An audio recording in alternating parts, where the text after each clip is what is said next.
जी,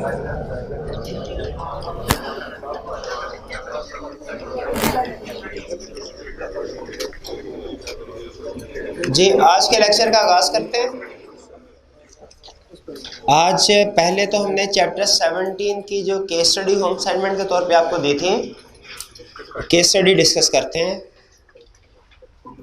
सबसे पहले, बल्कि उससे पहले बताइए कि जो हमने पेज 176 पे न्यूमेरिक एग्जाम्पल मैंने आपसे कहा था कि आपने रीड करनी है, वो समझ आ गई आपको? उसमें कोई प्रॉब्लम तो नहीं? ख़ास तौर पे कैलकुलेशंस और इंटरप्रिटेशन भी समझ आ गई? चलिए, ये अहम था। नेक्स्ट अब आते हैं हम केस स्टडी पेज 268 पे, केस स्टडी 1।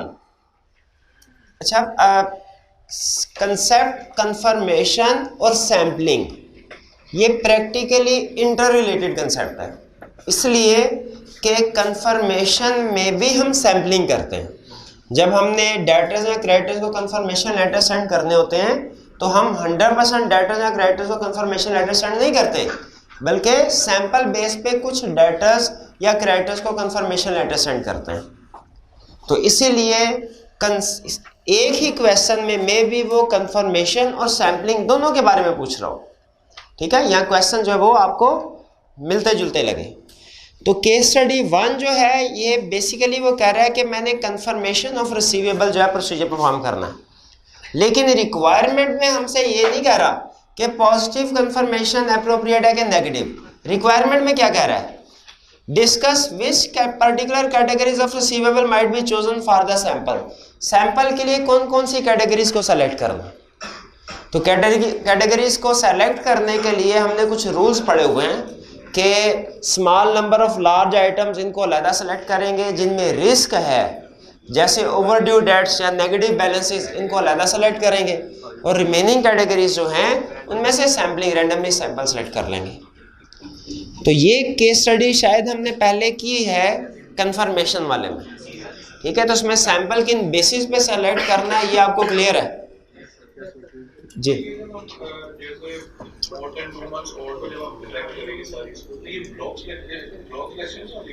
नहीं, ये ब्लॉक सिलेक्शन नहीं होगी। ब्लॉक्स जब हम किसी एक कैटेगरी में सारी आइटम्स को सेलेक्ट करते हैं, ये ब्लॉक सिलेक्शन नहीं होती।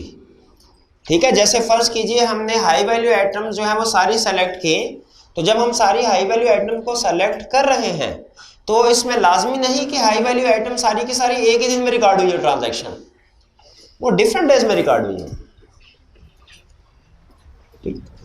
जी, और कोई क्वेश्चन? मुझे आपका क्वेश्चन क्लियर नहीं हुआ। रिमेनिंग रिसीवेबल, इन दो अल्फाज से मुझे क्वेश्चन क्लियर नहीं हुआ, क्या पूछना चाहते हैं? इनमें से कितना सा? अच्छा, उसने सिर्फ ये पूछा है कि किस किस कैटेगरीज में से सैंपल सेलेक्ट करेंगे, सैम्पलिंग मेथड क्या होगा, सैंपल साइज वगैरह क्या होगा, इसके बारे में नहीं पूछा। तो हमने उसे बताना है स्पेसिफिकली कि सबसे पहले तो हमने आइटम जो सेलेक्ट करनी है वो 50,000 और मोर वाली। ये क्यों सेलेक्ट करनी है? Small number of large items.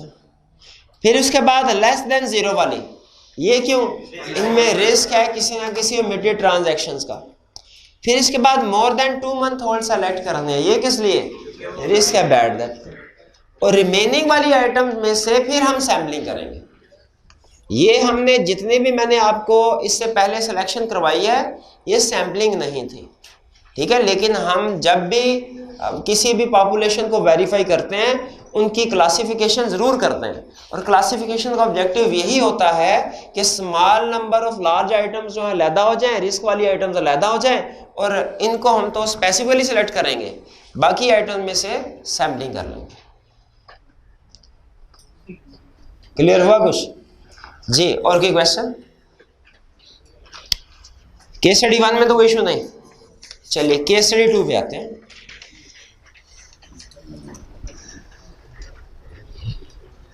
जी, ये केस स्टडी 2 ये भी अटेम्प्ट किया पहले हमने। ये किस चैप्टर में की थी? 14 में। चलिए जी जी, एक है, चलो मैं डिस्कस कर लेता हूँ, मैं कंप्लीट क्वेश्चन डिस्कस कर लेता हूँ। क्वेश्चन में वो कह रहा है रिक्वायरमेंट में discuss with reason whether you agree with the approach adopted और conclusion drawn by audit team. आपने बताना है कि क्या आप ऑडिट टीम की अप्रोच या कंक्लूजन से एग्री करते हैं, और हमने सिर्फ ये नहीं बताना कि एग्री या डिसएग्री, बल्कि अगर डिसएग्री करते हैं तो उसकी रीजन भी बतानी होगी। और बी में कह रहा है provide brief guidance to the audit team in respect of each of the above situation, और टीम को ब्रीफली गाइड भी करना है इन दोनों सिचुएशंस के बारे में। यानी जहां अगर हम डिसएग्री करते हैं तो फिर हमें यह भी बताना होगा कि टीम को करना क्या चाहिए आगे। पहले क्वेश्चन में कह रहा है audit team did not send balance confirmation request for amounts below ₹100,000 because according to the client lot of efforts were required to follow up the customer and the balances were also not material। जी बताइए, 1 लाख से कम को population को हमने उसकी 1 लाख से कम वाली class को हमने कंफर्मेशन रिक्वेस्ट सेंड नहीं किए। क्यों? क्योंकि lot of efforts were required. क्या लॉट ऑफ एफर्ट्स जो है ये रीजन होती है किसी भी प्रोसीजर को मीट करने की? ये वैलिड रीजन है। तो क्वेश्चन में हमने कमेंट करना है कि ये वैलिड रीजन नहीं। अच्छा, इमटेरियल थे बैलेंसेस, इसलिए हमने कंफर्मेशन लेटर सेंड नहीं किया। हाँ जी, इसमें भी हम कमेंट करेंगे कि ये भी गलत किया आपने, क्योंकि इंडिविजुअली इमटेरियल एग्रीगेट मटेरियल हो सकता है। तो पहले में तो हमने डिसएग्री कर लिया 2 रीजन की वजह से। एक ये कि लॉट ऑफ एफर्ट्स जो है ये वैलिड रीजन नहीं है किसी भी प्रोसीजर को मीट करने की, और दूसरा इंडिविजुअली इमटेरियल एग्रीगेट मटेरियल हो सकते हैं। तो कंफर्मेशन, अब उसने जो डिसीजन किया गलत था। अब करेक्ट डिसीजन क्या होगा हमारा कि क्या करना चाहिए टीम को? जे टीम को कंफर्मेशन लेटर सेंड करना चाहिए, और अगर क्लाइंट कंफर्मेशन सेंड करने की परमिशन नहीं देता उसको लिमिटेशन होगी। पहले वाला सिचुएशन क्लियर हो गए जी? नॉन सैम्पलिंग रिस्क होगा। अच्छा, आपके जहन में ये आया क्योंकि सैम्पलिंग रिस्क होगा कि नॉन सैम्पलिंग रिस्क होगा? क्या उसने क्वेश्चन में पूछा है ये कंफर्म? अच्छा, कंफर्म किस लिए करना चाह रहा है? अच्छा चले, नॉन सैम्पलिंग रिस्क जी, इसमें हाँ जी नॉन सैम्पलिंग रिस्क, क्योंकि अगर सैम्पलिंग के अलावा किसी भी वजह से रिस्क, अब ये चूंकि इनका डिसीजन गलत है टीम का, तो ये नॉन सैम्पलिंग रिस्क है बिल्कुल। Second, one of the conclusion drawn as per the working paper is there are no unrecorded liabilities as confirmations have been received from all selected parties and no differences were noted. Hence, no further test is required. जी वो कह रहा है कि जी हमने इस conclusion पे पहुंचे there are no unrecorded liabilities. No unrecorded liabilities का मतलब क्या है? कंप्लीटनेस ऑफ लायबिलिटीज इंश्योर कर ली। वो कह रहा है हमें कंप्लीटनेस इंश्योर हो गई। कैसे? क्योंकि जितनी भी कंफर्मेशन सेंड की थी हमने वो उनमें से कोई डिफरेंस नहीं आया, सारी एग्री करते थे। बताइए क्या प्रोसीजर और असर्शन में रेलिवेंस है? नहीं, क्योंकि कंफर्म ने क्लियरली पढ़ा है कि कंफर्मेशन कंप्लीटनेस के लिए रेलिवेंट प्रोसीजर नहीं है। तो यहां पे भी कमेंट करेंगे टीम का कंक्लूजन गलत है। क्यों गलत है? क्योंकि कंफर्मेशन रेलिवेंट प्रोसीजर नहीं है कंप्लीटनेस की। ये बात पड़ी हुई है कि नहीं जी? अच्छा, कंफर्मेशन कंप्लीटनेस के लिए रेलिवेंट प्रोसीजर नहीं, फिर आप गाइड कीजिए टीम को क्या करना चाहिए? कंप्लीटनेस के लिए क्या प्रोसीजर परफॉर्म करना चाहिए? पेंडिंग जीआरएन को इंस्पेक्ट करना चाहिए रिकॉर्ड हुई कि नहीं। ये रेंट के बाद जो कैश पे हुआ है कि रिसीव हुआ है? पे हुआ है, उसको चेक करें कि बैलेंस शीट डेट पे रिकॉर्ड हुआ है कि नहीं liability. Cut off test perform करें। मंथली अकाउंट स्टेटमेंट्स इंस्पेक्ट कर सकते हैं। अगर डिस्प्यूटेड डेट है उसकी कॉरेस्पॉन्डेंस और डायरेक्टर्स की मीटिंग के मिनट्स चेक कर सकते हैं जी। लेकिन वो प्रोसीजर यहाँ पे नहीं आएगा डिस्प्यूटेड वाला। क्यों नहीं आएगा भला? वो क्रेडिटर का केस, वो डेटर के केस में आता है। लेकिन प्रोसीजर पता चल गया आपको क्या जी? केस स्टडी 2 में कोई क्वेश्चन पूछना चाहते हो पूछ ले जी। पहले मान में डेटा क्वेश्चन आपकी आपने फर्दर देखने के risk automatic transaction small balances major part जी जी। अच्छा, सॉल्यूशन में पार्ट ए में 1 कह रहा है approach of not sending confirmation request to amounts below ₹100,000 incorrect because small misstatement में also become material when aggregated. ये समझ आ गई। फिर कह रहा है further there may be risk of omitted transaction in small balances with major parties.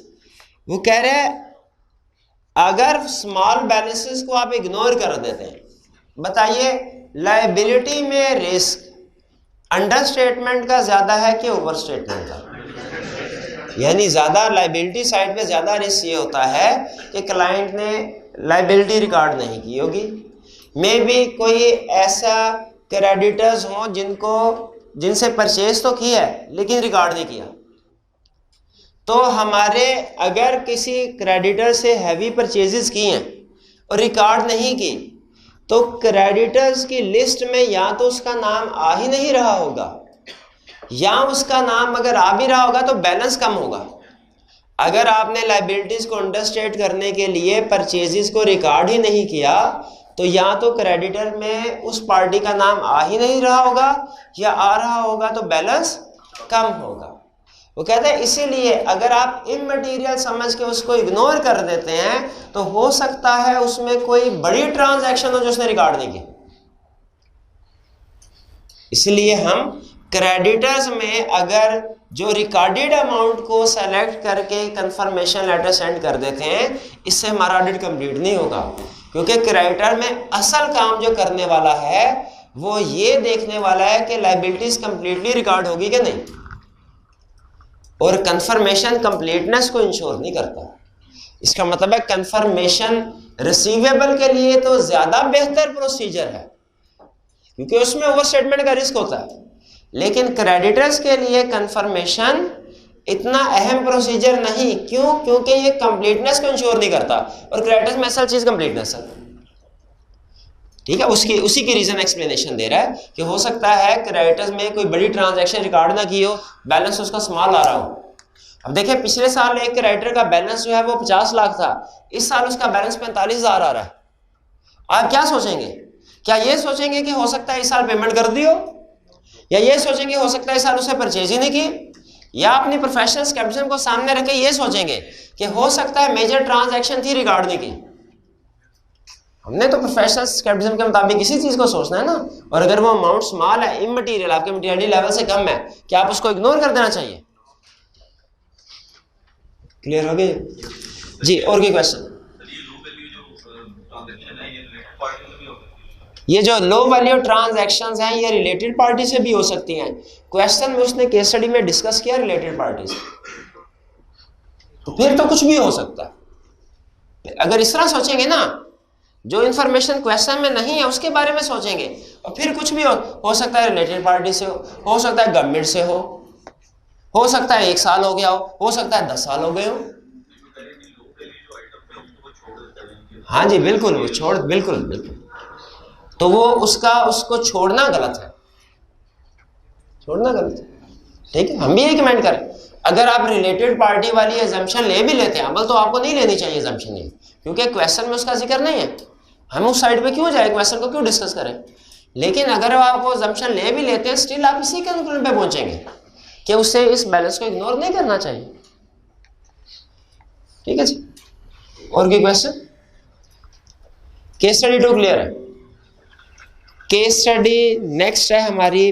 अच्छा, ये जहां पे वॉल्यूम 1 में अपेंडिक्स में केस स्टडीज दी गई हैं, वहीं पे साथ ही स्ट्रक्चर ऑफ द केस और सजेस्टेड अप्रोच भी दी जाती है। कितने स्टूडेंट्स ने ये structure of the case and suggested approach पढ़ी है? आधे से ज्यादा स्टूडेंट्स ये नहीं पढ़ रहे। तो इसके बगैर भी केस स्टडी का फायदा ही कोई नहीं है, आपको पता ही नहीं चलेगा। देखिए ऑडिट में केस स्टडीज अटेम्प्ट करने की कोई सिंगल यूनिवर्सल अप्रोच नहीं है। इसमें टॉपिक के लिहाज से केस स्टडी चेंज होती है, केस स्टडी को अटेम्प्ट करने का तरीकाकार चेंज होता है। लॉ में तो ऐसे होता है ना, स्टैंडर्ड अप्रोच है, क्या लीगल प्रोविजन लिखो, क्वेश्चन के फैक्ट्स को लीगल प्रोविजन से रिलेट करो और फिर उसके बाद अपना कंक्लूजन दे दो। 3 चीजें देनी होती है हमने लॉ की केस स्टडी में। ठीक है, legal provision, decision, basis of decision. लेकिन हमारे ऑडिट की केस स्टडी डिफरेंट है। इसकी स्टैंडर्ड अप्रोच नहीं है, कोई यूनिवर्सल अप्रोच नहीं है। इसमें रिपोर्ट की केस स्टडी किसी और तरीके से अटेम्प्ट करते हैं हम, लीगल रिक्वायरमेंट की केस स्टडी किसी और तरीके से, एथिक्स की केस स्टडी किसी और तरीके से, रिस्क असेसमेंट किसी और तरीके से, इंटरनल कंट्रोल वीकनेसेस किसी और तरीके से अटेम्प्ट करते हैं केस स्टडी। तो कंफर्मेशन की केस स्टडी का तरीका का डिफरेंट था, सैम्पलिंग का डिफरेंट है। तो इसीलिए जिस चैप्टर की भी केस स्टडी को प्रैक्टिस करें उसकी सजेस्टेड अप्रोच को जरूर पढ़ा करें, ठीक है, वरना वो हवा में तीर चलाने वाली बात, फिर पता क्या होगा, आपको समझ ही नहीं आएगी केस स्टडी करनी कैसे है। सोल्यूशन पढ़ेंगे फिर समझ आ जाएगी, फिर आप परेशान होकर पूछेंगे सर पहली दफ़ा केस स्टडी पढ़ते हैं कुछ समझ नहीं आती है, सोल्यूशन पढ़ते हैं फिर समझ आ जाती है, तो क्या करें। तो ये इसका इलाज यही है कि आप पहले अप्रोच पढ़ें, पहले तो टॉपिक को पढ़ें, उसको अच्छे तरीके से समझें कंसेप्ट, फिर उसके बाद अप्रोच पढ़े कि आई कैप केस स्टडी कैसे पूछेगा इस चैप्टर में से और हमने कैसे आंसर करना है, फिर केस स्टडी की तरफ जाएं तो आप उसको बेहतर तरीके से अटेम्प्ट करने के काबिल होंगे। डायरेक्ट केस स्टडी पे जंप लगाएंगे तो फिर आपको पहली दफ़ा में केस स्टडी समझ नहीं आएगी। हाँ, दूसरी दफ़ा जब रिवीजन कर रहे होंगे फिर केस स्टडी उस वक्त समझ आना शुरू हो जाएगी, लेकिन बेहतर है कि पहले अप्रोच पढ़ें उसके बाद फिर केस स्टडी अटेम्प्ट करें। चलिए नेक्स्ट केस स्टडी पेंडेक्स 2 में है हमारी पेज 270 जी। ये भी आई कैप के क्वेश्चन बैंक में से केस स्टडी है। करे you are the audit manager in the client where an annual sale is ₹640 million. During course of annual audit the following table was developed by audit team member to categorize the annual sales. Table दे दिया उसने जी। मेरे भाई ये बताइए, ये जो table उसने दिया है, टेबल बनाने को हम ऑडिट में क्या कहते हैं? स्ट्रैटिफिकेशन। क्या स्ट्रैटिफिकेशन करनी चाहिए या नहीं करनी चाहिए? क्यों करनी चाहिए? कौन सा रिस्क कम होता है इससे? इससे सैम्पलिंग रिस्क कम होता है। शाबाश। उसने कैटेगरीज बनाई। अच्छा, कैटेगरी किस हिसाब से बनाई? अमाउंट वाइज बनाई या किसी कस्टमर वाइज? यानी कैश के कस्टमर अलहदा, क्रेडिट कस्टमर अलहदा, ऐसे बनाई? या सिंध के कस्टमर अलहदा, बलूचिस्तान के अलहदा, ऐसे बनाई? ये उसने अमाउंट वाइज बनाई, यानी जिनकी अमाउंट ज्यादा थी वो उसने अलहदा कर ली, जिनकी अमाउंट एवरेज थी वो अलहदा कर ली, जिनकी अमाउंट स्मॉल थी वो अलहदा कर ली। ठीक है, 50 सेल्स जो कि तकरीबन 50% ऑफ पॉपुलेशन को कवर कर रही है।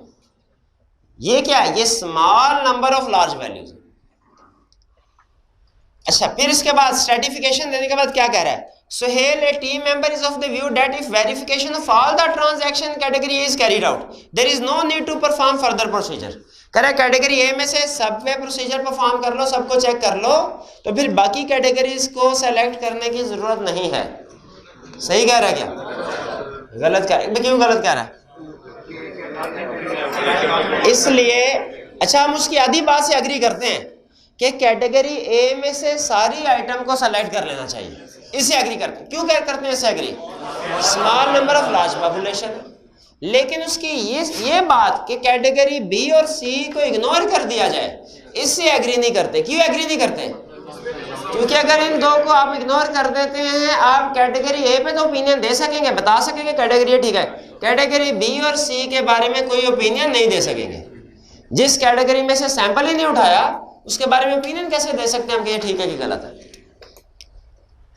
तो हमने तो इंटायर पॉपुलेशन के बारे में बताना होता है। अच्छा, फिर कह रहे हैं however other team members do not agree. हाँ, अदर टीम मेंबर्स अक्लमंद हो गए ना, कहते भैया हम आपसे एग्री नहीं करते। शाबाश। And consider that proper sampling should be carried out from the total population. यही बात हुई ना, कह रहा प्रॉपर सैम्पलिंग करे टोटल पॉपुलेशन में से, and categorization should be ignored. ये अच्छी वाली बात करते करते फिर घूम गया दिमाग उनका। क्या कैटेगराइजेशन इग्नोर कर देनी चाहिए? कैटेगराइजेशन इग्नोर नहीं करनी चाहिए, कैटेगराइजेशन करनी चाहिए। अच्छा, प्रैक्टिकली एक बात आपको बता दूं, जो पार्टनर्स होते हैं वो सारी की सारी पॉपुलेशन पे सैम्पलिंग करना पसंद नहीं करते। वो कहते हैं कि पहले, और ये सिर्फ एक दो फर्म नहीं, दुनिया की हर ऑडिट फर्म, हर ऑडिटर जो है वो इसी तरह काम करता है। कहता है पहले हम जो बड़ी आइटम्स है ना उनको अलग कर लें, ताकि बड़ी आइटम हम सारी चेक कर लें, हम ये कहने जोगे हो जाए कि भाई 50% हमने अमाउंट चेक कर लिया, 40% 60% अमाउंट चेक कर लिया। ठीक है, अगर सारी की सारी पॉपुलेशन पे सैम्पलिंग कर दी जाए तो रिस्क होता है कि कोई ना कोई बड़ी ट्रांजैक्शन सैंपल में ना आ सके। हालांकि आप बड़ी अमाउंट्स को बड़ी आसानी के साथ वेरीफाई कर सकते हैं ज़्यादा से। तो लार्ज पॉपुलेशन को कवर करने के लिए पहली कोशिश क्या होती है पार्टनर्स की, ऑडिटर्स की, कि जो चंद एक आइटम्स हैं वो हम सारी की सारी कवर कर लें, फिर उसके बाद सैम्पलिंग करें। सारी की सारी पॉपुलेशन पे सैम्पलिंग करना मुनासिब नहीं है, बल्कि पहले बड़ी आइटम्स को अलहदा करके उनको वेरीफाई कर लें सबको। क्यों?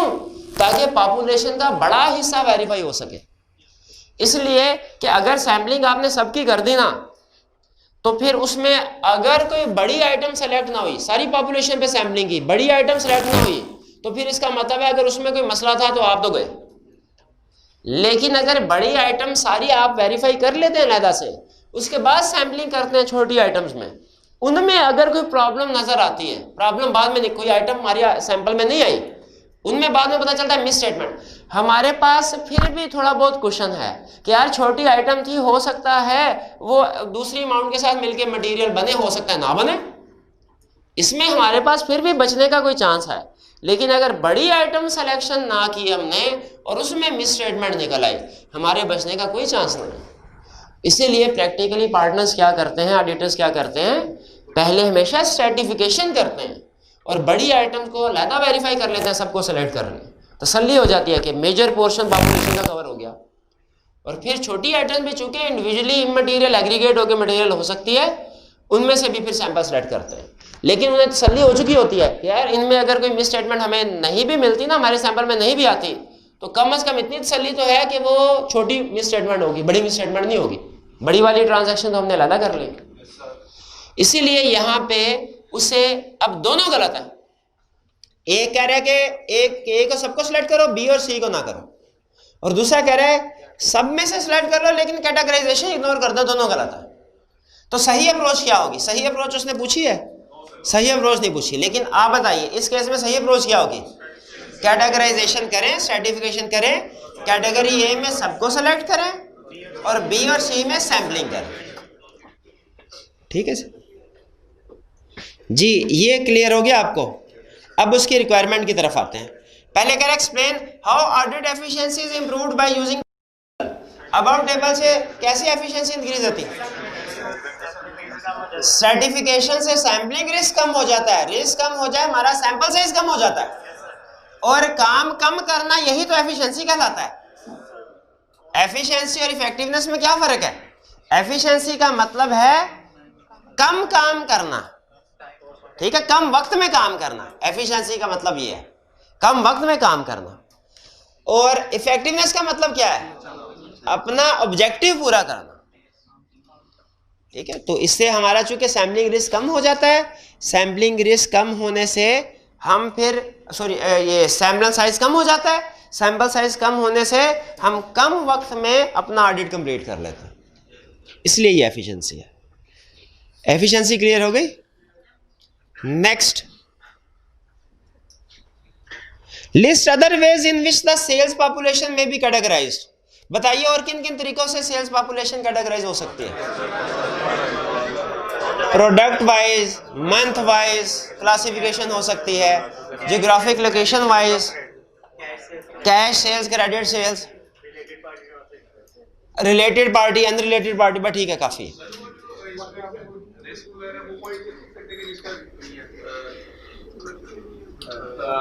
नहीं कोई बात नहीं। Third, give your opinion on the views expressed by Suhail. Suhail क्या कह रहा है? हमने ओपिनियन डिस्कस कर लिया। सुहेल गलत कह रहा है। क्यों? क्योंकि बी और सी में से भी सैंपल सेलेक्ट करना चाहिए। अदर टीम मेंबर्स भी गलत कह रहे हैं। क्यों? एजुकेशन होनी चाहिए। ठीक है, हम कमेंट कर देंगे कि इनकी इस बात से हम एग्री करते हैं, लेकिन इस बात से एग्री नहीं करते। भाई केस स्टडी ये 1 पेज 270 वाली क्लियर हो गई? किसी स्टूडेंट का कोई क्वेश्चन? चलिए फिर आते हैं केस स्टडी 2 की तरफ। ये भी आई कैप के क्वेश्चन बैंक का क्वेश्चन, ये सारे क्वेश्चन आई कैप के क्वेश्चन बैंक के हैं। फिर चलें, फिर तो हमारी अच्छी प्रैक्टिस होगी ना, साथ साथ क्वेश्चन बैंक भी कवर हो रहा है। केस स्टडी 2 रिक्वायरमेंट में कह रहा है सैम्पलिंग अप्रोच में, रिक्वायरमेंट फिर वही सैम्पलिंग अप्रोच में कमेंट करना है, तो कर देते हैं कमेंट, क्या मसला है। You are the audit manager of Apple Distribution Limited. While reviewing the audit planning documentation, you found that the audit team has selected 100 out of a total of 2550 data for balance confirmation. अच्छा, एक तो मुझे ये मसला लग रहा है कि इतने ज्यादा डेटा 2550 सैंपल सिर्फ 100 का उठाया तो गलत नहीं, क्या ये सही किया होगा उसने? हाँ, अगर उसने सैंपल साइज डिसाइड करते हुए वो फैक्टर सामने रखे हैं जो हमने कल पढ़े थे, उनको सामने रख के उसने कम सैंपल साइज, फिर ठीक है, वरना नहीं। ठीक है। और अब मुझे कैसे पता चलेगा कि उसने वही सैंपल के साइज के फैक्टर्स को सामने रखा है कि नहीं? भैया बहुत देर हो चुकी है, नहीं मिलेगा, नहीं मिलेगा। मुझे बताइए भैया, इधर जरा मेरी तरफ देखिए, इधर मेरी तरफ भाई। टेस्ट ऑफ डिटेल के लिए सैंपल साइज डिसाइड करना है हमने, रेलिवेंट फैक्टर्स कौन से हैं? अच्छा, फैक्टर्स कम बता दें एक आधा, वो चलेगा। मिस क्लासिफाई किया ना, वो नहीं चलेगा। नहीं भाई, कुछ समझ नहीं आएगी। आप उधर से देख के फटाफट को याद करेंगे, मैं एक आधा जुमला बोलूंगा, फिर आपको भूल जाएगा। टेस्ट ऑफ डिटेल के लिए टॉलरेबल मिस स्टेटमेंट होती है और एक्सपेक्टेड मिस स्टेटमेंट। तो इस ऑडिट क्लाइंट पे, एप्पल डिस्ट्रीब्यूशन पे, टॉलरेबल मिस स्टेटमेंट ज्यादा होगी कि कम होगी? ज्यादा होगी। हाँ, इसीलिए सैंपल साइज ने कम किया होगा। अच्छा, expected miss statement, expected miss statement इस क्लाइंट में ज्यादा होगी कि कम होगी? कम होगी, शाबाश। और दूसरा फैक्टर भैया, और फैक्टर कौन सा है? स्ट्रेटिफिकेशन, अदर सब स्टैंडर्ड, इसमें उसने स्ट्रेटिफिकेशन की होगी कि नहीं की होगी? की होगी। हाँ, किया तो सैंपल रिस्क कम हुआ ना, और सैंपल। और हो सकता है कि अदर सब्सटेंटिव प्रोसीजर से भी उसने एविडेंस लेना हो। हाँ, ये मेरे भाई इन्होंने कहा अगर सर अदर सब्सटेंटिव प्रोसीजर से एविडेंस लेना हो ना, तो sample size for test of detail कम हो जाता है।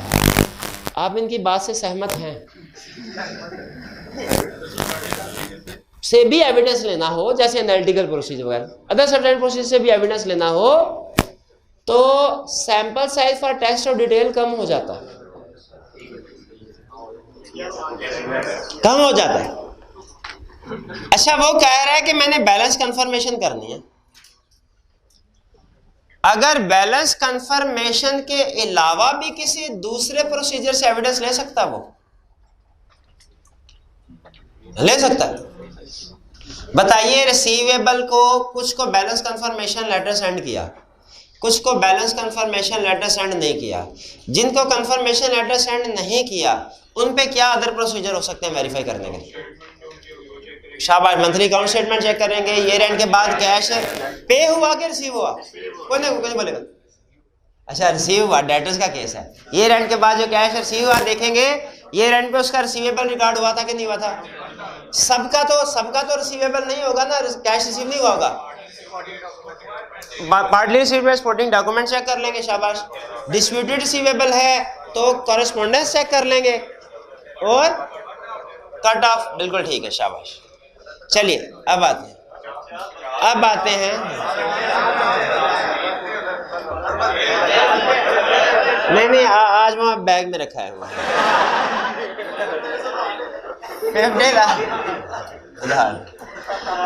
50 largest debtors constitute approximately 40% of total debtors. कहते हैं 50 लार्जेस्ट डेटर्स है जो टोटल डेटर्स का 40%। शाबाश, अलग कर लिए classification. Out of this 10 have been selected, उसमें से भी 10 है। भाई बाकी सिलेक्ट करता, बाकी चेक करते, मौत पड़ दी है तुझे। 50 सेलेक्ट किया, 50 के 50 ही कर। भाई सिर्फ 2550 में से सिर्फ 50 वेरीफाई करें तो तकरीबन आधी के करीब हमारी पॉपुलेशन वेरीफाई हो जाती है। तो भाई ये 50 कर लो तुम। पहली गलती क्या निकली उसकी? उसने small number of large item में से सबको सेलेक्ट नहीं किया, उसको सबको सेलेक्ट करना चाहिए था।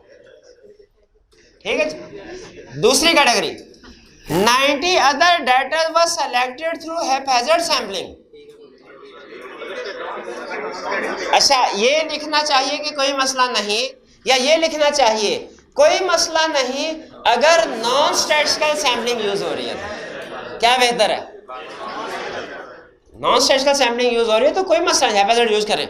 लेकिन अगर स्टैटिस्टिकल सैम्पलिंग यूज हो रही है, हैप्पैजार्ड को यूज नहीं करना। किसको यूज करना है फिर? रैंडम या सिस्टमैटिक को।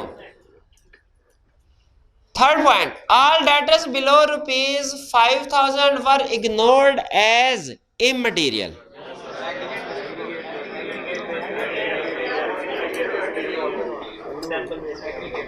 जी बिल्कुल, इंडिविजुअली इमटेरियल एग्रीगेट होके मटेरियल हो सकते हैं। Balance due from government and some of the related parties were ignored as prior working paper showed that they never responded to request for confirmation। वो कह रहे हैं हमने गवर्नमेंट से रिलेटेड पार्टी से जो बैलेंस है वो इग्नोर कर दिए। क्यों? क्योंकि पिछले साल के वर्किंग पेपर से पता चला कि उनसे हमें रिस्पॉन्स आता ही नहीं है। तो अगर रिस्पॉन्स ना आता हो, कंफर्मेशन को मिट कर सकते हैं, कंफर्मेशन को मिट कर सकते हैं, लेकिन बैलेंस को इग्नोर नहीं कर सकते। बैलेंस इग्नोर करने का मतलब है आपने कुछ भी नहीं किया। भाई कंफर्मेशन नहीं तो अदर प्रोसीजर तो परफॉर्म करो ना। इसलिए भाई से पूछे अदर प्रोसीजर। उधर प्रोसीजर क्या होंगे? अकाउंट स्टेटमेंट वगैरह, ईयर एंड के बाद कैश रिसीव से चेक करना, सपोर्टिंग डॉक्यूमेंट चेक करना। ईयर एंड के बाद कैश, दो प्रोसीजर हैं, दोनों में फर्क बताना। एक प्रोसीजर है ईयर एंड पे जो रिकॉर्डेड बैलेंसेस हैं उनको सिलेक्ट करो और ईयर एंड के बाद देखो कैश सेटलमेंट हुई कि नहीं। दूसरा प्रोसीजर है ईयर एंड के बाद जो कैश सेटलमेंट हुई है उसका बैलेंस सेलेक्ट करो और देखो ईयर एंड पे रिकॉर्ड हुआ कि नहीं। पहले वाला प्रोसीजर कौन सी सेशन वेरीफाई कर रहा है? ये किसके लिए ज्यादा रेलिवेंट है, डेटर्स के लिए कि क्रेडिटर्स के लिए? ये ज्यादा रेलिवेंट, वैसे तो दोनों प्रोसीजर दोनों जगह पे परफॉर्म हो सकते हैं, लेकिन ये ज्यादा रेलिवेंट डेटर्स के लिए। ये रिकॉर्डेड बैलेंस सेलेक्ट करके ईयर एंड के बाद सेटलमेंट देखना, ये ज्यादा रेलिवेंट है डेटर्स के लिए। और ईयर एंड के बाद कैश सेटलमेंट सेलेक्ट करना ट्रांजैक्शन और देखना ईयर एंड पे रिकॉर्ड हुआ कि नहीं। ये कंप्लीटनेस को इंश्योर करता है। ये क्रेडिटर्स के लिए ज्यादा रेलिवेंट है। चलिए, तो यहां पे हमने जो प्रोसीजर लिखना है, बताइए कौन सा लिखना है? रिकॉर्डेड बैलेंसेस सेलेक्ट करके ईयर एंड के बाद देखे कैश रिसीव हुआ कि नहीं, कि ईयर एंड के बाद जो कैश रिसीव हुआ है उसको सेलेक्ट करके देखे रिकॉर्ड हुआ कि नहीं। रिकॉर्डेड को सेलेक्ट करके देखना। जी क्लियर हो गया ये? चलिए ठीक है जी। क्या हुआ? कुछ भी नहीं हुआ, जिंदा है अभी। केस स्टडी 2 क्लियर है? चलिए फिर नेक्स्ट क्वेश्चन है हमारा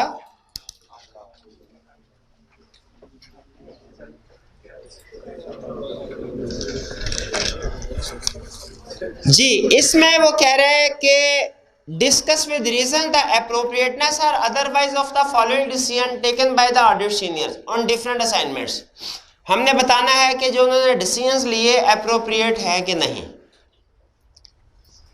ए, sample size of test of control was decreased due to increase in expected rate of deviation. जी अप्रोप्रिएट है कि नहीं? भाई expected rate of deviation increase हुआ तो sample size for test of control increase होना चाहिए था। गलत। अच्छा, हमने सिर्फ ये नहीं बताना कि ये नॉट अप्रोप्रिएट है, बल्कि रीजन भी बतानी है क्यों नॉट अप्रोप्रिएट है। रीजन भी बतानी है, जस्टिफिकेशन भी। ठीक है, वैसे उसने क्लियरली क्वेश्चन में रीजन मांगी हुई है, लेकिन अगर रीजन स्पेसिफिकली ना भी उसने रिक्वायर की होती, केस स्टडी का असूल होता है कि basis of decision are more important than decision. B, A में कोई इशू तो नहीं आपको? B, in view of the increase in auditors desired level of assurance, that tolerable misstatement is not exceeded by actual misstatement in the population. The audit senior increase the sample size of test of detail. Desired level of assurance को जरा underline करें. बताइए desired level of assurance increase हुआ, sample size क्या है increase हो जाना चाहिए. ये desired level of assurance test of control का रेलिवेंट फैक्टर था कि टेस्ट ऑफ डिटेल का, दोनों का. और expected rate of deviation test of control का, ठीक है सर. और प्रोजेक्टेड मिसस्टेटमेंट ये किसी का भी नहीं था, टेस्ट ऑफ डिटेल है, टेस्ट ऑफ डिटेल का नहीं. ये तो हम प्रोजेक्टेड मिसस्टेटमेंट कैलकुलेट एंड पे करते हैं प्रोसीजर वगैरह परफॉर्म करने के बाद जब रिजल्ट वैल्यूएट करना होता है.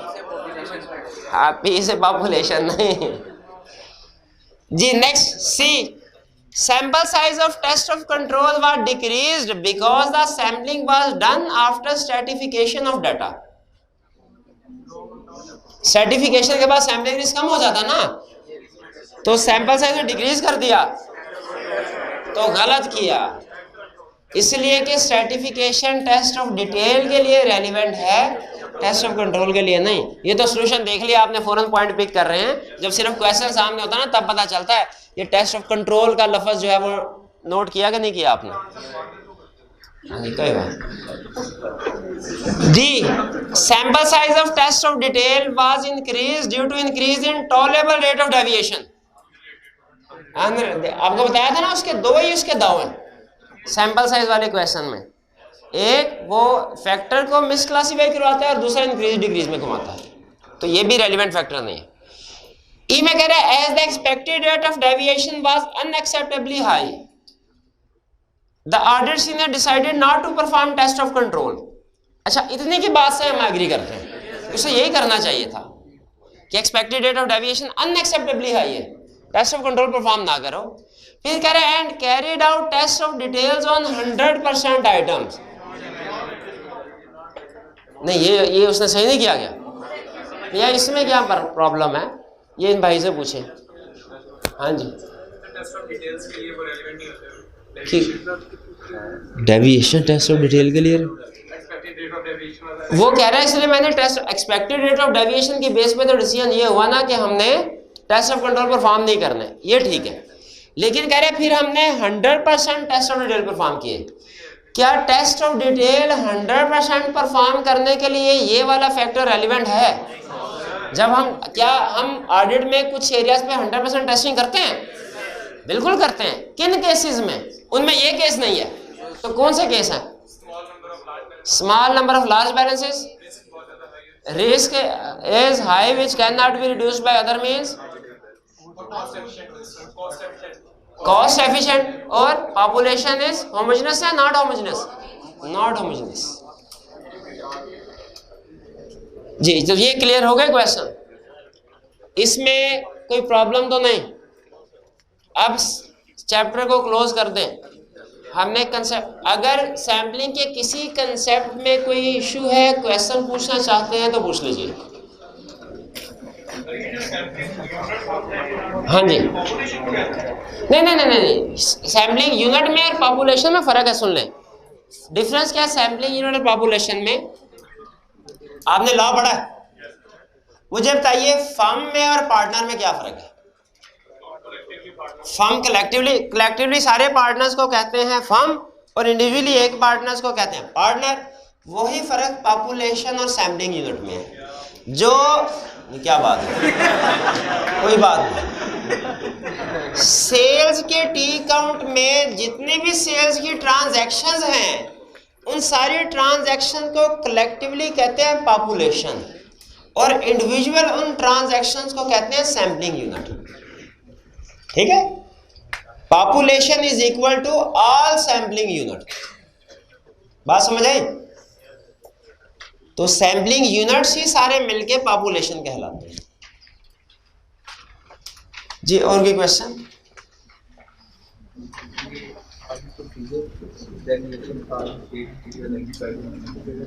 इफ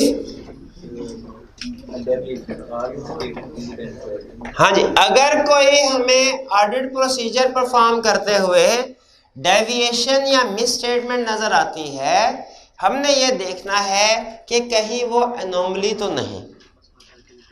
ठीक है, इससे पहले दो कंसेप्ट वो डिस्कस कर चुका है। अगर आइटम मिसिंग हो तो क्या करना है, कैंसिल हो तो क्या करना है, वो तो बताने की जरूरत नहीं। हाँ, अगर हमें कोई एनोमली नजर आई तो हमने क्या करना है? पहले तो वो कह रहा है पहले तसल्ली कर लें वाकई एनोमली है कि नहीं। जब तसल्ली हो गई तो आपने दो काम करने हैं।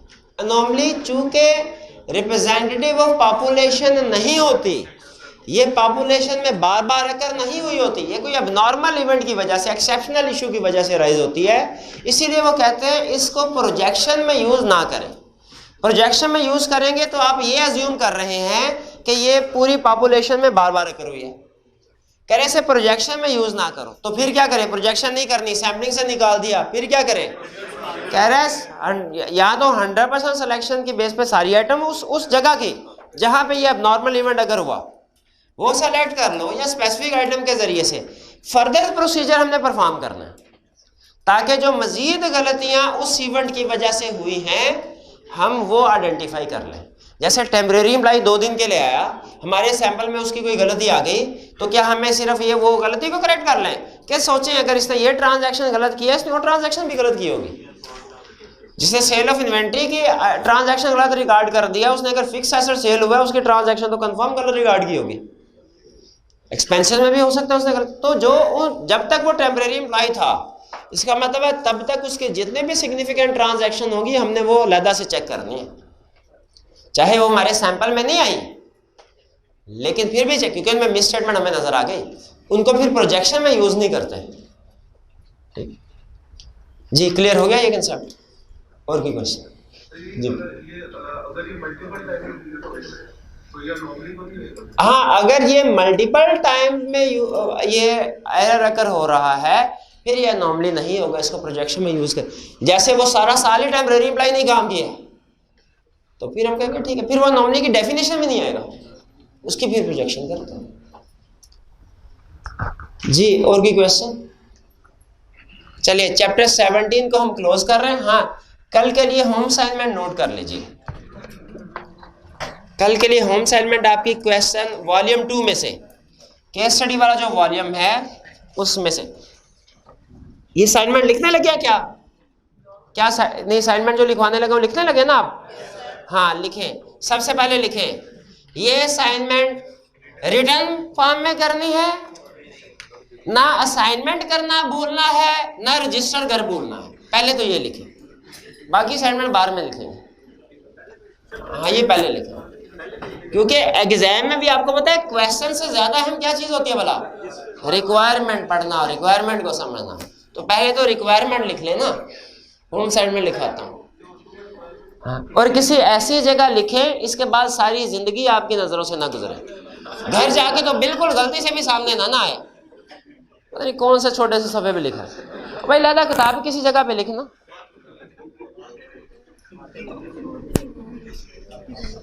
अब देखिए, वॉल्यूम 2 चैप्टर 17 क्वेश्चन नंबर 2,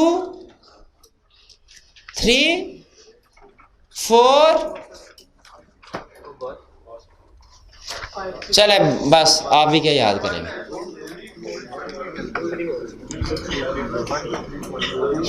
2, 3 और 4, बस यही। 4 को जरा थोड़ा ध्यान से कीजिएगा, ठीक है? थोड़ा सा लेंथी क्वेश्चन है 2 और 3 की निस्बत। चलिए, असाइनमेंट नोट कर लिया आपने। अब आपको याद है हमने चैप्टर 13 दरमियान में पोस्टपोन किया था कि बाद में करेंगे, ठीक है? क्यों पोस्टपोन क्यों किया था हमने? हाँ, असेसमेंट थी, शाबाश। और फिर आपने चैप्टर 11 और 12 भी याद करना था, इसलिए पोस्टपोन किया था, है ना? तो कितने स्टूडेंट ऐसे हैं जिन्होंने चैप्टर 11 और 12 याद कर लिया? 25% के करीब स्टूडेंट, 20-22 स्टूडेंट, 25, ठीक है? ये सफिशिएंट नहीं है। कोशिश करें एज सून एज पॉसिबल इसको याद कर लें और फिर बाद में रिवाइज करते रहें। आखिरी महीने में ये याद नहीं होगा चैप्टर 11 और 12। अब चलते हैं चैप्टर 13 की तरफ। चैप्टर 13 स्टार्ट करते हैं। आज सिर्फ इंट्रोडक्शन जो है वो आपके सामने रख रहा हूं इसका। चैप्टर 13, चैप्टर 13 में चैप्टर है आईटी। अब देखिए, जब कंप्यूटर इजाद हुआ तो उसने दुनिया के तकरीबन हर प्रोफेशन को इफेक्ट किया।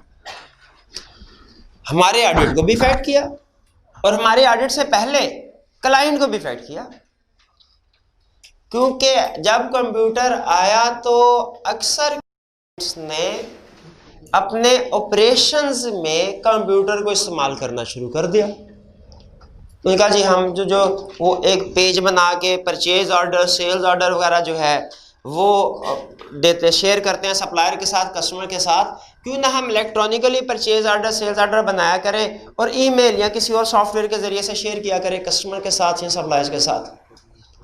तो क्लाइंट ने अपने ऑपरेशंस में कंप्यूटर को इस्तेमाल करना शुरू कर दिया। बताइए क्या है कि बिजनेसमैन को आईटी सिस्टम यूज करने का कोई फायदा होता है? क्या फायदा होता है? एरर्स कम हो जाते हैं, काम स्पीडी होता है, कॉस्ट भी कम हो जाती है, प्रिंटिंग वगैरह की कॉस्ट कम हो जाती है। बिल्कुल ठीक। तो क्लाइंट ने अपने आईटी सिस्टम में, अपने ऑपरेशंस में, अपने बिजनेस में आईटी सिस्टम को यूज करना शुरू कर दिया। आपको याद होगा हम अपने बहुत से कंसेप्ट्स को समझने के लिए एक बेसिक मॉडल बनाते हैं, इनपुट, प्रोसेसिंग, आउटपुट। इनपुट क्या है? क्लाइंट की ट्रांजैक्शंस। आउटपुट क्या है? Financial statements. और प्रोसेस क्या? प्रोसेसिंग क्या है? Internal controls. जब क्लाइंट ने कंप्यूटर सिस्टम को अपने ऑपरेशंस में इस्तेमाल करना शुरू किया तो बताइए क्या कंप्यूटर्स क्लाइंट के सिस्टम का लाजमी हिस्सा बन गए? क्या वो क्लाइंट के इंटरनल कंट्रोल सिस्टम का इंटीग्रल पार्ट बन गए? बिल्कुल बन गए। जब कंप्यूटर इजाद हुआ, क्लाइंट ने अपने इंटरनल कंट्रोल में, अपने पॉलिसी एंड प्रोसीजर में, प्रोसेस में आईटी सिस्टम को भी यूज़ करना शुरू कर दिया। तो ये जो आईटी सिस्टम है ये क्लाइंट के इंटरनल कंट्रोल सिस्टम का हिस्सा बन गया। अब यहां पे ऑडिटर्स में बहस स्टार्ट हुई कि क्या ऑडिटर्स को क्लाइंट के फाइनेंशियल स्टेटमेंट को वेरीफाई करना है, ठीक है, अंडरस्टैंडिंग ऑफ इंटरनल कंट्रोल भी ऑब्टेन करने हैं। क्या understanding of internal control obtain करते हुए, इंटरनल कंट्रोल को वैल्यूएट करते हुए आईटी सिस्टम की भी अंडरस्टैंडिंग ऑब्टेन करनी चाहिए, आईटी सिस्टम को भी वैल्यूएट करना चाहिए कि नहीं करना चाहिए? नहीं, वो उस वक्त दो स्कूल ऑफ थॉट थी। यहाँ से बात कर रहा हूँ 30-35 साल पहले की। कुछ लोग ये कहते थे कि हमें क्लाइंट के आईटी सिस्टम को भी अंडरस्टैंड इवैल्यूएट करना चाहिए क्योंकि वो इंटरनल कंट्रोल का लाजमी हिस्सा बन गया। क्लाइंट एंट्री पास कर रहा है अब, तो पहले तो वो हाथ से वो journal ledger trial debit credit किया करता था, अब आईटी सिस्टम के जरिए से वो एंट्री पास करता है, आईटी सिस्टम आगे उसको प्रोसेस करता है, जर्नल में पोस्ट करता है, लेजर में, उसके बाद ट्रायल बैलेंस में, उसके बाद इनकम स्टेटमेंट बैलेंस शीट। तो अब चूंकि income statement balance sheet IT system के थ्रू प्रिपेयर हो रही हैं तो हमें आईटी सिस्टम को भी चेक करना चाहिए। लेकिन जो दूसरा स्कूल ऑफ थॉट था वो ये कहता था कि हमारे स्कोप में फाइनेंशियल स्टेटमेंट्स शामिल हैं वेरीफाई करना। तो अगर हम फाइनेंशियल स्टेटमेंट्स को कंपेयर कर लेते हैं किसी तरीके से ट्रांजैक्शंस के साथ, हम देख लेते हैं कि फाइनेंशियल स्टेटमेंट में जो अमाउंट्स रिकॉर्ड हुई हैं वो जो ट्रांजैक्शंस हैं इनके मुताबिक सही रिकॉर्ड हुई हैं, यानी आउटपुट को इनपुट के साथ कंपेयर कर लेते हैं और ये देख लेते हैं कि आउटपुट रीजनेबल है कि नहीं। यानी हमने पहले ये देख लिया कि फाइनेंशियल स्टेटमेंट्स ट्रांजैक्शंस के मुताबिक बनी है, फिर फाइनेंशियल स्टेटमेंट्स को चेक कर लिया सही है कि नहीं, हमें इसको आईटी सिस्टम को चेक करने की कोई ज़रूरत नहीं। तो दो स्कूल ऑफ थॉट बन गए। एक कहते थे आईटी सिस्टम को चेक करना चाहिए, एक कहते थे हमें आईटी सिस्टम का वैल्यूएट नहीं करना चाहिए। आपको शायद ये थोड़ी सी अजीब बात लग रही हो कि भाई क्यों नहीं वैल्यूएट करना चाहिए, तो बहुत आसान। लेकिन आज से 30-35 साल पहले जाके देखें, उस वक्त आईटी सिस्टम, कंप्यूटर सॉफ्टवेयर नए नए जो है वो इस्तेमाल में आना शुरू हुए थे, कमर्शियल आम इस्तेमाल में, उस वक्त इनको कोई बड़ी हाईटेक किस्म की टेक्नोलॉजी चीज़ समझा जाता था और ये समझा जाता था कि इनको यूज़ करने के लिए स्पेशलाइज्ड नॉलेज या स्किल की ज़रूरत पड़ेगी। जिस तरह आज भी हमारे ऑडिट के बहुत से एरियाज ऐसे होते हैं जिनमें हम कहते हैं कि ये ऑडिटर का काम नहीं, किसी एक्सपर्ट का काम है, उसको यूज़ करना चाहिए। फाइनेंशियल स्टेटमेंट में बाज़ इस तरह के स्पेशलाइज्ड एरिया आते हैं। उस वक्त आईटी को भी इसी तरह का स्पेशलाइज्ड एरिया समझा जाता था। अब आज तो आपको पता है, आज तो हमारे को 3-4 साल का कोई अगर बच्चा होगा आज के जनरेशन में, उसको स्मार्टफोन ऑपरेट करना आता है। ठीक है, हमारे लिए तो ये आईटी अब कोई नई चीज़ नहीं रही, हमारी तो ज़िंदगी का लाजमी हिस्सा बन गई। लेकिन जिस वक्त ये स्टार्ट हो रहा था, ये एवोल्यूशन हो रही थी इसकी, उस वक्त लोग इसको कोई बड़ी साइंटिफिक किस्म की टेक्नोलॉजी, रॉकेट साइंस समझा करते थे। तो 2 स्कूल ऑफ थॉट थे। एक स्कूल ऑफ थॉट क्या कहता था, आईटी सिस्टम को, क्लाइंट के आईटी सिस्टम को हमें वैल्यूएट करना चाहिए। दूसरा स्कूल ऑफ थॉट क्या कहता था, नहीं करना चाहिए। जो स्कूल ऑफ थॉट कहता था कि आईटी सिस्टम को हमें वैल्यूएट नहीं करना चाहिए, अपने हमारे स्कोप में क्लाइंट की आईटी सिस्टम की अंडरस्टैंडिंग शामिल नहीं है, उसको अप्रोच को कहते थे auditing around computer. Auditing around computer का मतलब क्या है, कंप्यूटर के इर्द गिर्द की चीजों को ऑडिट करो, इनपुट को चेक करो, आउटपुट को चेक करो, प्रोसेसिंग छोड़ दो कि आईटी सिस्टम प्रोसेसिंग कैसे कर रहा है। ये क्या है, ऑडिटिंग अराउंड कंप्यूटर। दूसरी, जो लोग कहते थे हमें आईटी सिस्टम को वैल्यूएट करना चाहिए, उस अप्रोच को क्या कहते हैं, auditing through computer. Auditing through computer कहते हैं घुस जाओ कंप्यूटर के अंदर, देखो कंप्यूटर को भी देखो सही काम कर रहा है कि नहीं कर रहा, प्रोग्राम्स जो इंस्टॉल हुए हैं वो सही वर्क कर रहे हैं कि नहीं कर रहे। ये तो नहीं कि एक्सपेंस की एंट्री इनकम में चली जाती है, लायबिलिटी में चली जाती है, डेबिट क्रेडिट आउट हो जाते हैं, ये सारी चीजें चेक करो। ऑडिटिंग अराउंड कंप्यूटर और ऑडिटिंग थ्रू कंप्यूटर में फर्क समझ आया आपको। ऑडिटिंग अराउंड कंप्यूटर में बेसिक अप्रोच क्या होती थी, वो कहते थे आउटपुट को बस इनपुट को यहाँ चेक करो, प्रोसेसिंग को इग्नोर कर देते थे, और अगर मैच कर जाए और आउटपुट रीजनेबल है, काम खत्म हमारा। लेकिन इसमें 2 बड़ी प्रॉब्लम्स आती थी। एक प्रॉब्लम तो ये कि आपको ये नहीं पता चल पाता था कि क्लाइंट का आईटी सिस्टम सही काम कर रहा है कि नहीं कर रहा। क्यों नहीं चल पाता था, भाई चेक ही नहीं कर रहे तो पता कैसे चलेगा। दूसरी प्रॉब्लम ये आती थी कि अगर तो आउटपुट और इनपुट मैच कर जाए ठीक है, लेकिन अगर कभी फर्क आ जाए, वो फर्क ढूंढना बड़ा मुश्किल होता था। जैसे अगर ट्रांजैक्शन एंटर की सिस्टम ने, वो किसी वजह से, एरर की वजह से किसी और जगह पहुंच गई, हमने कहा यार हमने तो सेल्स की एंट्री डाली थी, सेल्स अकाउंट में नहीं गई, किधर गई, वो ढूंढने के लिए बड़ा टाइम लगेगा अगर आपने आईटी सिस्टम को वैल्यूएट नहीं किया, अंडरस्टैंड नहीं किया। आईटी सिस्टम को अंडरस्टैंड किया, आपको फौरन पता चल जाएगा एक डेबिट इधर गया, क्रेडिट उधर गया। तो आईटी सिस्टम को अब 2 तरह के स्कूल ऑफ थॉट थे। ऑडिटिंग अराउंड कंप्यूटर के मैंने आपको ड्रॉबैक बता दिए, 2 ड्रॉबैक। पहला, working of IT system confirm नहीं होती थी, सही काम कर रहा है। दूसरा, अगर आउटपुट इनपुट में डिफरेंस आ जाता था, उसको रिजॉल्व करना बड़ा प्रॉब्लम होती थी। अब ये इनकी बहस चल रही थी, auditing around computer, auditing through computer की। फिर 2-3 बड़े सिग्निफिकेंट फ्रॉड हुए जिनसे क्लियर हो गया कि आइंदा हमारे ऑडिट प्रोफेशन में कौन सी अप्रोच चलेगी। उनमें से एक सिर्फ फ्रॉड जो है वो मैं आपके साथ उसके ब्रीफ फैक्ट शेयर करता हूं, आपको अंदाजा हो जाएगा कि हमने जो किस नतीजे पे पहुंचे और क्यों पहुंचे, कि ऑडिटिंग अराउंड कंप्यूटर या ऑडिटिंग थ्रू कंप्यूटर में से किसको फॉलो करना। बैंक था एक, अब ये यूएसए की एग्जांपल है। बैंक ने कहा कि हम अकाउंट होल्डर्स को मंथली बेसिस पे इंटरेस्ट पे भी करते हैं, चार्ज भी करते हैं, और इंटरेस्ट की कैलकुलेशन जो है वो बड़ी लंबी चौड़ी कैलकुलेशन। अब एक सिंपल ब्रांच जो हो ना, उसमें कोई 100, 150, 200 तो अकाउंट होल्डर होंगे। उन्होंने कहा जी इंटरेस्ट कैलकुलेशन में ना हमारे 2-3 एम्प्लॉयज हर वक्त लगे रहते हैं, तो कोई ऐसा आना चाहिए, हमें कोई सॉफ्टवेयर बनवा लेना चाहिए इंटरेस्ट की कैलकुलेशन का।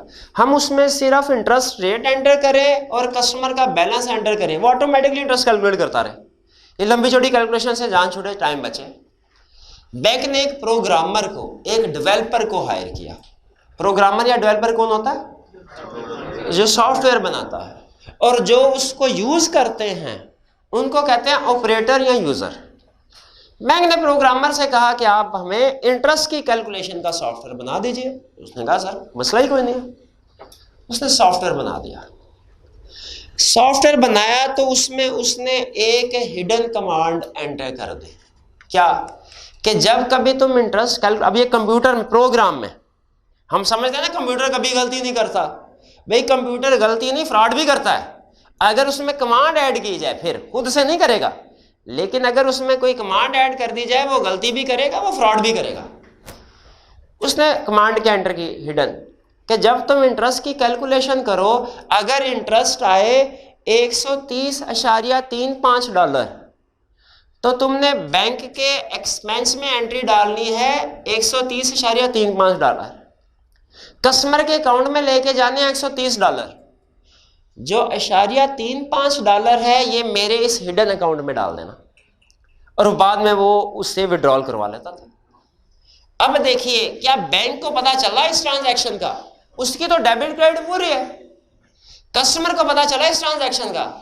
नॉर्मली कस्टमर इतनी डिटेल कैलकुलेशन नहीं करते कि पैसों में जाए या सेंट्स में जाए, वो कहते हैं डॉलर के हिसाब। अव्वल तो कस्टमर कैलकुलेशन करता ही नहीं है, अगर करे भी तो वो डॉलर्स की हद तक जाता है, राउंडिंग ऑफ कर लेता है, वो डिटेल में नहीं चेकिंग करता। वो कहता है कोई ना कोई प्रॉब्लम होगी जिसका से एडजस्टमेंट हो गई। अब इमेजिन कीजिए, आप कहेंगे सर ये तो चंदे के पैसों का है, फ्रॉड नहीं। ये एक कस्टमर में 35 पैसे हुए, पहले तो इसे कन्वर्ट करें पाक रुपीज में, ठीक है? हाँ जी, ये 15 रुपये नहीं हुए, ये मेरा ख्याल है 70 रुपये, हाँ ये कोई तकरीबन 60 के करीब हो गए, 60 रुपये के करीब। अच्छा अब सुने 60 एक, अब 12 महीनों से, हर महीने होगा ना इंटरेस्ट कैलकुलेट, 12 महीनों से मल्टीप्लाई कर, भैया मल्टीप्लाई करते जाए, 12 से मल्टीप्लाई किया ये। अब ये एक कस्टमर का है 1 साल का, अब उसके फर्ज कीजिए और कुछ भी नहीं, सिर्फ 100 कस्टमर लगा ले, 100 से मल्टीप्लाई करें 72,000, और ये सिर्फ एक ब्रांच का है। बताइए सॉफ्टवेयर एक ब्रांच के लिए बना होगा, पूरे बैंक के लिए बना होगा? पूरे बैंक। पाकिस्तान में जो छोटे बैंक मतलब एवरेज बैंक है उनकी 200-250 ब्रांचेस हैं, तो 200 ब्रांचेस से मल्टीप्लाई कर ले फर्ज कीजिए। और ये पाकिस्तान की एग्जांपल है, यूएसए आपको पता है कितनी बड़ी इकोनॉमी है, उसमें तो 2000 ब्रांचेस होंगी। 1 साल में उसको कम अज कम कितने पैसे मिले? बहुत ज्यादा पैसे बन गए ना, वो ये फ्रॉड करता रहा। अब मुझे बताइए क्या ऑडिटर, उस वक्त के ऑडिटर ये फ्रॉड डिटेक्ट कर सके? नहीं, क्यों नहीं कर सके? वो कंप्यूटर की वर्किंग चेक ही नहीं करते, कैलकुलेशन चेक नहीं करते थे, वो नहीं फ्रॉड, तो फिर पकड़ा कैसे गया वाला? एक दफा क्या हुआ कि कोई वायरस वगैरह आने की वजह से या कोई फंक्शनल इशू होने की वजह से बैंक का सिस्टम जो है वो उन्हें बंद करना पड़ा, और फैसला हुआ मैनुअली ट्रायल बैलेंस बनाया जाएगा। मैनुअली ट्रायल बैलेंस बनाया, टकरे मार मार के मर गए, उनका ट्रायल बैलेंस टैली नहीं हुआ। क्यों नहीं टैली हुआ वाला?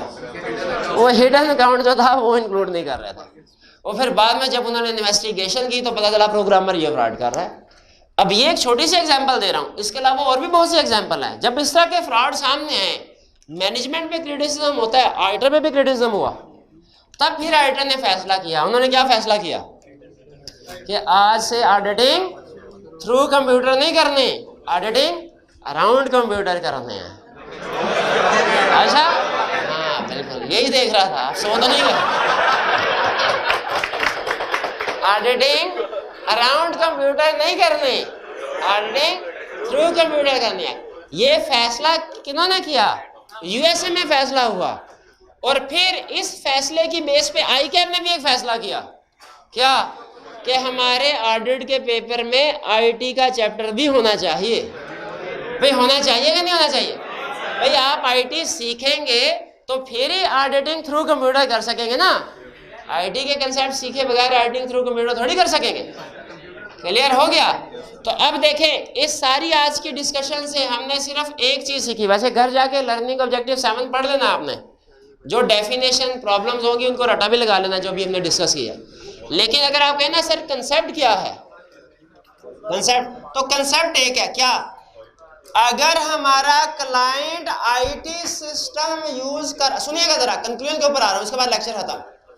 अगर हमारा क्लाइंट अपने ऑपरेशंस में, अपने बिजनेस में आईटी सिस्टम यूज कर रहा है, तो हमने भी आईटी सिस्टम को वैल्यूएट करना है।